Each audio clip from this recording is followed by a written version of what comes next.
Le Conseil des ministres approuve le projet de loi de finances rectificative pour l'année 2023.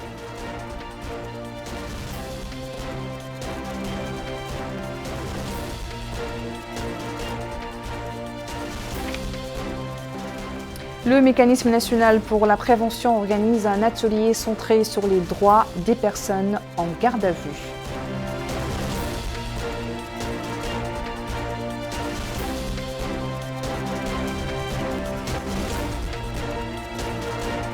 Et les pèlerins mauritaniens arrivent à Minen pour la journée de Tarbiya, étape précédant le mont Arafat, où ils passeront demain la journée.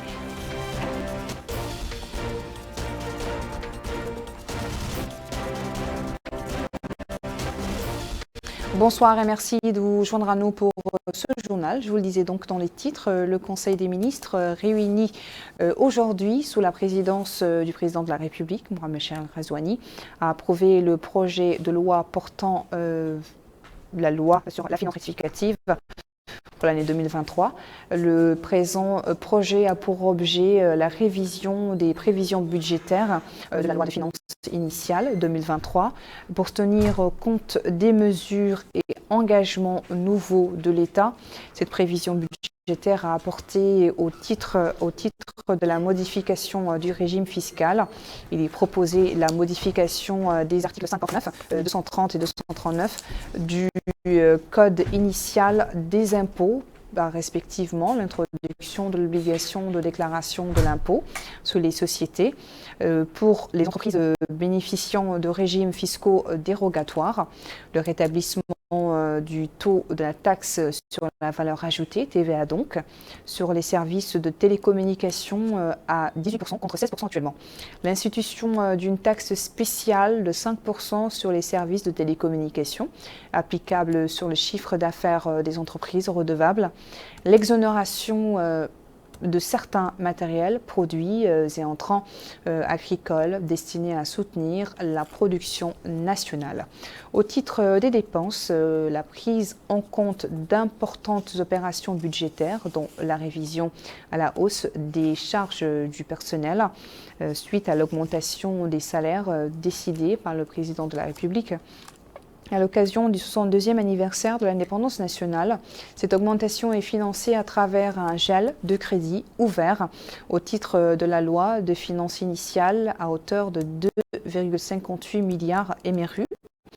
La prise en charge de l'incidence financière des nouveaux recrutements prévus au niveau de certains secteurs prioritaires, santé, éducation, sécurité, agriculture.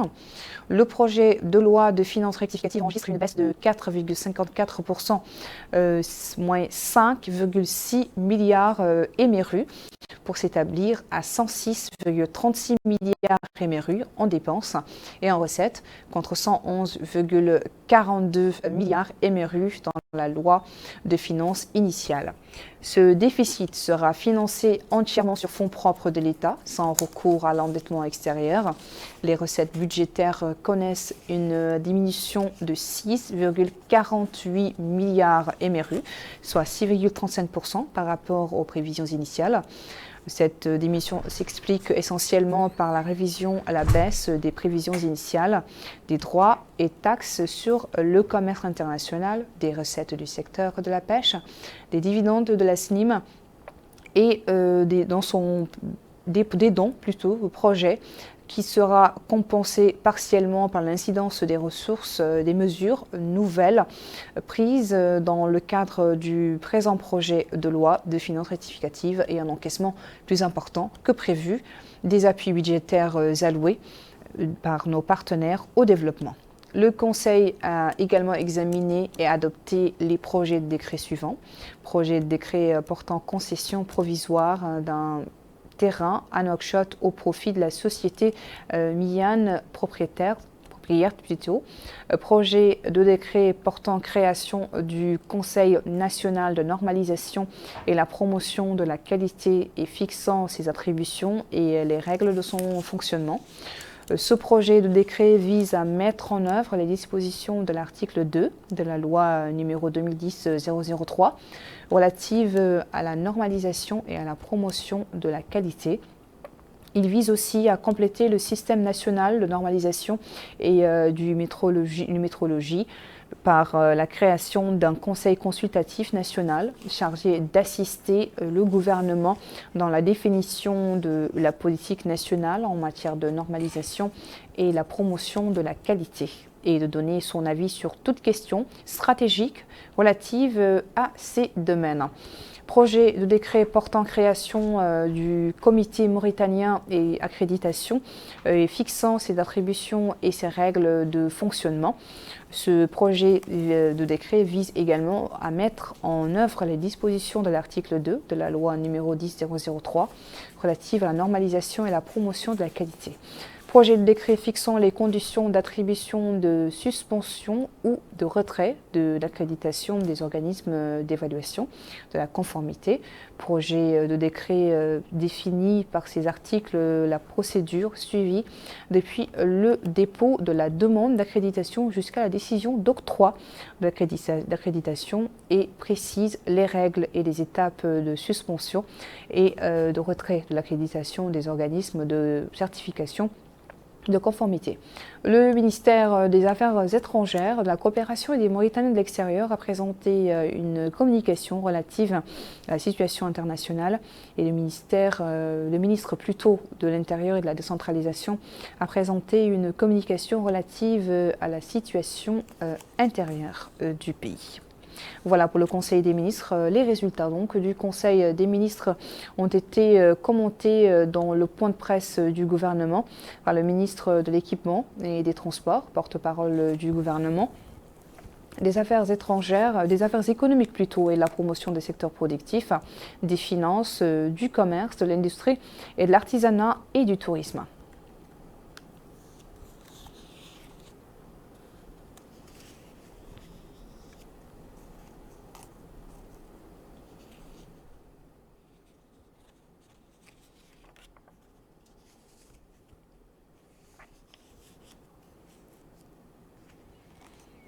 Voilà, nous reviendrons plus en détail sur ce point de presse dans notre prochaine édition. L'actualité parlementaire marquée ce jour par l'entrevue que le président de l'Assemblée nationale, Mohamed Boumba Maguette, a eue avec Mohamed El Assad, l'ambassadeur de l'État de Palestine en Mauritanie. L'entretien a porté sur les perspectives de la coopération entre les deux pays et les moyens de l'approfondir et de les développer, notamment dans le domaine parlementaire. La garde à vue, ses conditions juridiques et ses répercussions sur les droits des détenus, c'est le thème d'un colloque régional organisé à Nouakchott ce matin par le Mécanisme national pour la prévention contre la torture, en collaboration avec le bureau du haut représentant des Nations Unies pour les droits de l'homme. L'activité qui s'inscrit dans le sillage de la Journée mondiale de la solidarité avec les victimes de la torture vise à sensibiliser les participants sur les étapes franchies par la Mauritanie dans le domaine des droits de l'homme. Mohamed Khatat.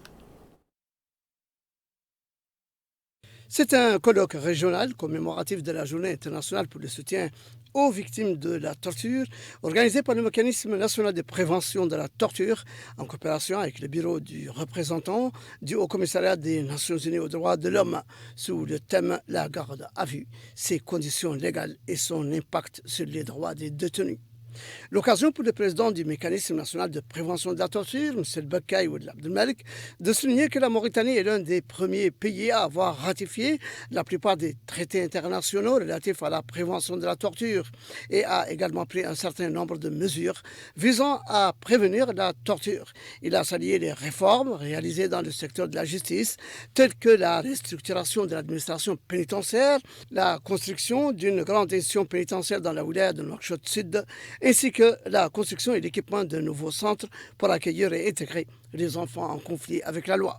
Il a également ajouté que ce symposium constitue une occasion importante d'échange d'expertise et d'expérience entre les différents participants à cet événement provenant d'organismes onusiens, internationaux et sous-régionaux sur divers sujets liés à la lutte contre la torture. De son côté, le président de la Commission nationale des droits de l'homme, Maître Ahmed Salem El Bouhoubouni, a apprécié le choix pour ce colloque du thème de la garde préventive théorique, car elle constitue une période sensible pour les détenus. De même qu'il s'est dit satisfait des changements intervenus dans les lois, en particulier la loi relative à la lutte contre la torture et la loi réglementant la profession d'avocat, permettant à l'avocat d'entrer rapidement en contact avec son client dès les premières heures de la détention préventive. Il est à noter que ce colloque a été l'occasion de signer un protocole de partenariat entre le Mécanisme national de prévention de la torture et l'Observatoire national sénégalais des lieux de privation de liberté. Par ailleurs, un bouclier honorifique d'excellence dans la gestion des lieux de détention pour l'année 2023 a été remis au commandant du détachement de sécurité, régisseur de la prison de Mbeka, dans la wilaya du Tagant, le commandant de la garde nationale, Ba Mohamed Qali, en reconnaissance des efforts considérables pour élever le statut de la prison. Le symposium a également donné lieu à de nombreuses présentations et de riches séances de discussion. Le Conseil régional de l'Observatoire national des droits de la femme était aujourd'hui en conclave à Nouakchott dans le cadre de sa deuxième session pour l'année en cours. L'ordre du jour a porté sur l'évaluation des réalisations de l'Observatoire durant l'année écoulée, le plan d'action pour l'année 2023 ainsi que les défis auxquels il fait face dans l'accomplissement de sa mission. La présidente de l'Observatoire national a saisi cette opportunité pour demander que soient aplanies les contraintes qui empêchent l'organisme de mener convenablement son rôle. Direction à présent les lieux saints et précisément à Mina où nos pèlerins sont arrivés aujourd'hui pour passer la journée de la Tarwiya avant de repartir demain mardi pour le mont Arafat. Une étape cruciale de pèlerinage au cours de laquelle les pèlerins accomplissent de façon combinée les prières de Dhuhr et de l'Asr. Amina Khalil nous en dit plus. لبيك لا شريك لك لبيك إن الحمد والنعمة لك والملك لا شريك لك. Nos pèlerins mauritaniens sont arrivés au lieu saint de Minan après avoir accompli les rituels des étapes précédentes du pèlerinage. Des sentiments uniques, beaucoup de prières pour la patrie et pour tous les musulmans. Les pèlerins mauritaniens se réjouissent de la solidarité, générosité et fraternité qu'ils partagent dans le cadre de l'accomplissement du 5e pilier de l'islam. Nous sommes à Mina depuis hier soir. On a quitté la Mecque et alhamdulillah, on a fait commencer par Médine. Alhamdulillah, on a prié dans la mosquée de Mohammed sallallahu alayhi wa sallam. On a fait faire toutes les visites possibles. On a rendu visite à tous les compagnons du prophète. On a prié dans les mosquées Al-Qours, on a Qablitayn. Tout ce qu'on doit faire, on a fait à la Médine et aussi on est venu à la Mecque. On a fait notre Umrah, alhamdulillah, dans de très bonnes conditions. Et on a quitté la Mecque hier soir à 2h et nous sommes venus à Mina à 2h30, 3h30 et tout se passe bien, alhamdulillah. Inch'Allah, demain, c'est la grande journée, c'est la journée d'Arafat, c'est le jour du Hajj. Parce que celui qui a arrêté le Arafat, c'est que tu n'as pas fait le Hajj. Inch'Allah, et demain, nous pensons que, Inch'Allah, que tout se passera bien et on va faire dua pour toute la communauté musulmane et surtout pour notre pays, pour nos frères, nos parents, nos grands-parents, nos arrière-parents et surtout on va prier pour notre pays, pour la paix règne dans la Mauritanie, dans la Oumma islamique et tout le monde. Alhamdulillah, nous remercions tout l'Alhamdulillah. Je remercie Allah le Tout-Puissant de nous avoir accordé de venir sur la Terre Sainte. On est venu aujourd'hui, on est à Mina. On se prépare, Inch'Allah, demain pour Arafat. Et puis, l'ambiance a été très, très satisfaisante. Tout le monde est là. Et tout est bien organisé. Bon, que Dieu nous aide, que Dieu nous augmente. Et on remercie le président de la République qui nous a beaucoup aidé à pouvoir, et notre ministère. Le ministère de l'Habitat qui nous a donné l'opportunité de pouvoir venir sur la Terre Sainte. Et c'est tout ce qu'on pouvait demander sur Terre. Merci beaucoup et merci beaucoup.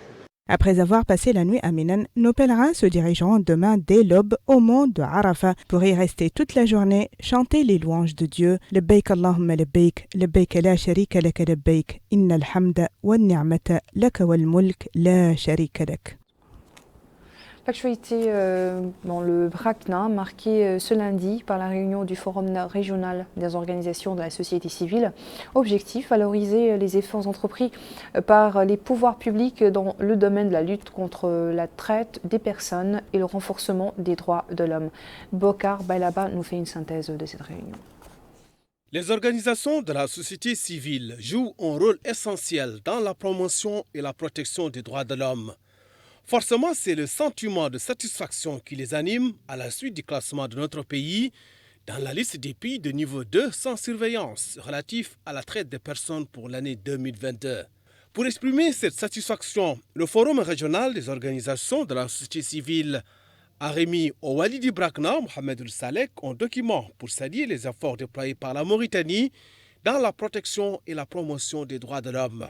D'ailleurs, le président du forum, Batul Mohamed, a loué les efforts déployés par les pouvoirs publics dans le domaine de la lutte contre la traite des êtres humains et de la promotion des droits humains. Il a précisé que la société civile continuera d'accompagner les efforts de l'État dans ce sens. Autre satisfaction, c'est celle exprimée par les acteurs de la société civile. Tous saluent ce nouveau classement obtenu par notre pays, une occasion d'apprécier cette grande réalisation, poursuivre les efforts dans ce sens et impliquer davantage les organisations nationales de la société civile dans tout ce qui contribue à hisser notre pays au rang des champions en matière de protection et promotion des droits de l'homme. Dans son dernier rapport annuel sur la traite des êtres humains, le département d'État américain a souligné les avancées enregistrées par la Mauritanie dans la lutte contre ce phénomène. Et cela a eu pour résultat d'atteindre le niveau 2 sans surveillance. À Tijikja, l'heure est dans la solidarité avec les foyers démunis à la veille de la célébration de la fête du sacrifice. 150 familles disséminées dans la wilaya du Tagant ont bénéficié de subventions financières dans le cadre du programme Hadiyeti, entendez mon sacrifice, exécuté par le ministère de l'Action sociale, de l'enfance et de la famille. Amin Khalil. C'est dans le cadre des actions solidaires du gouvernement visant à appuyer les ménages les plus démunis que le Wali du Tagant a supervisé à partir de la direction régionale de l'action sociale de l'enfance et de la famille le lancement du programme Udhiyati. Un programme dont bénéficient, selon M. Tayyiboul Mohamed Mahmoud, 150 personnes, parmi lesquelles des personnes âgées, d'autres vivant avec des maladies chroniques et des femmes chefs de ménage.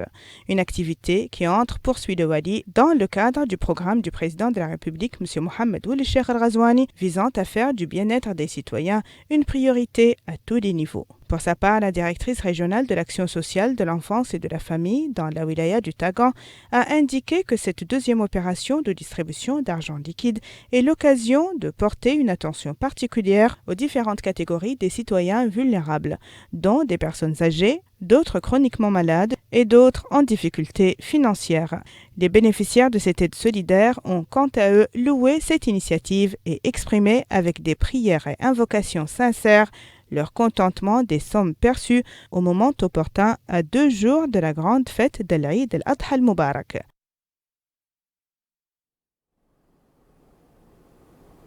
Les marchés du pays sont présentement en ébullition avec l'approche de la fête al-Adha. Ils constituent le point de convergence de milliers de citoyens de toutes les catégories sociales, avec pour dénominateur commun se payer pour soi et à ses enfants des habits neufs.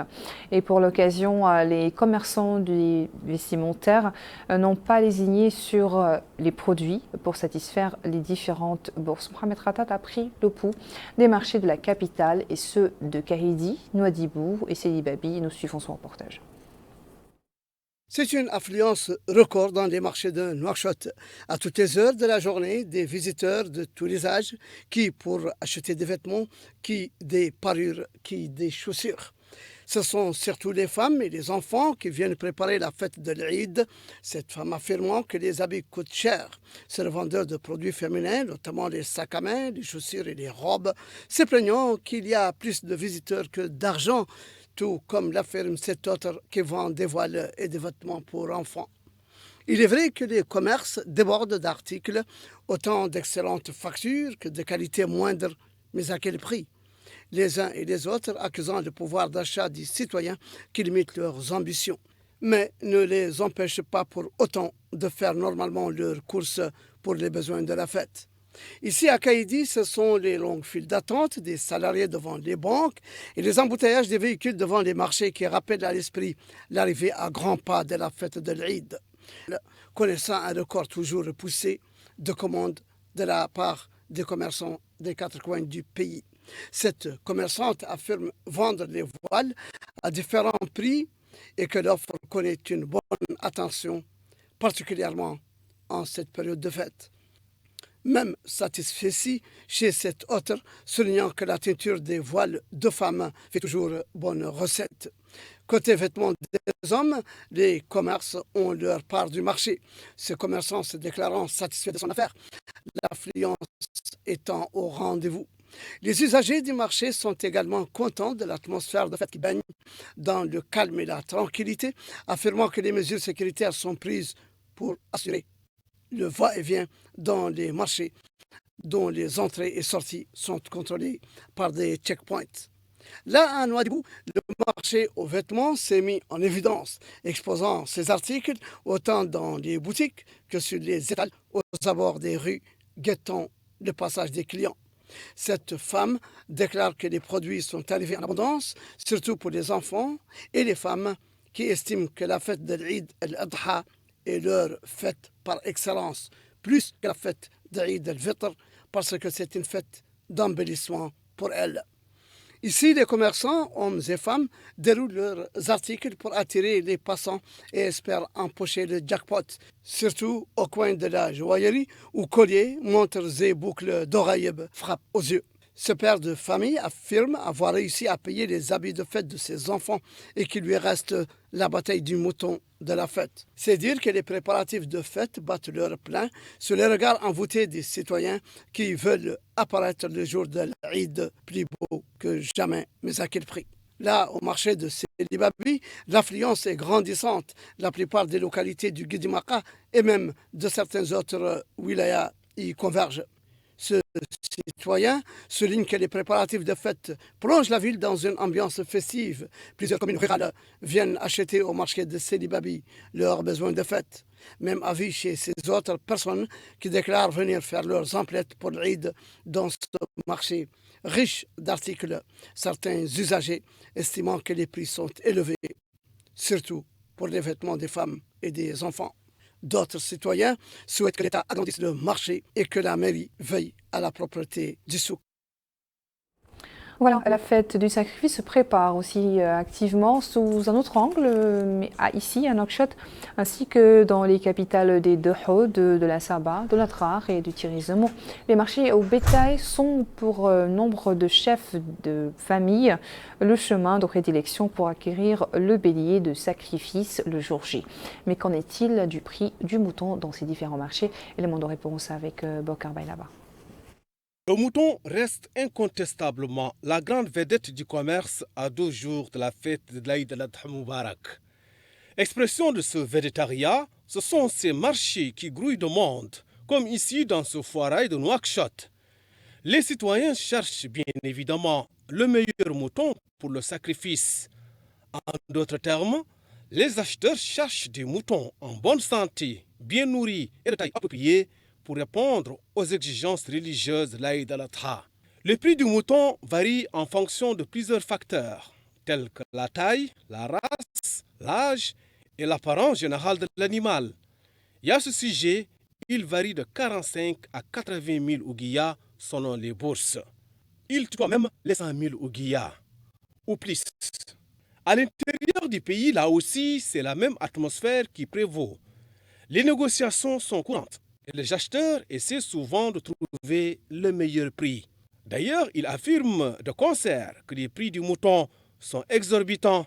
Certains trouvent même que cela ne répond à aucune logique commerciale. Dans un contexte marqué par la cherté de vie, certaines familles économisent tout au long de l'année pour pouvoir s'offrir un mouton de qualité pour la fête. Et chez les vendeurs, personne ne veut l'entendre de cette oreille. Selon eux, les prix sont raisonnables au vu des gabarits des moutons et leur bonne santé. Ensemble, le marché de moutons pour l'Aïd al-Adha reste une occasion sociale et religieuse. Comme une symphonie, le marché des moutons est caractérisé par plusieurs tonalités avec des gammes majeures, le prix, le gabarit et la qualité du mouton. Voilà qui met fin à ce journal. Merci à vous de votre attention. Le rappel des titres à la une. Le Conseil des ministres approuve le projet de loi de finances rectificative pour l'année 2023.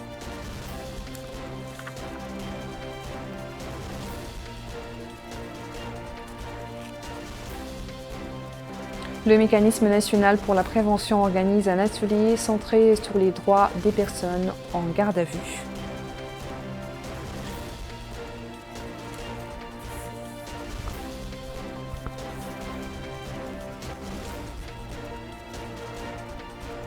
Les pèlerins mauritaniens arrivent à Minen pour la journée de Tarwiya, étape précédant le mont Arafat, où ils passeront demain la journée.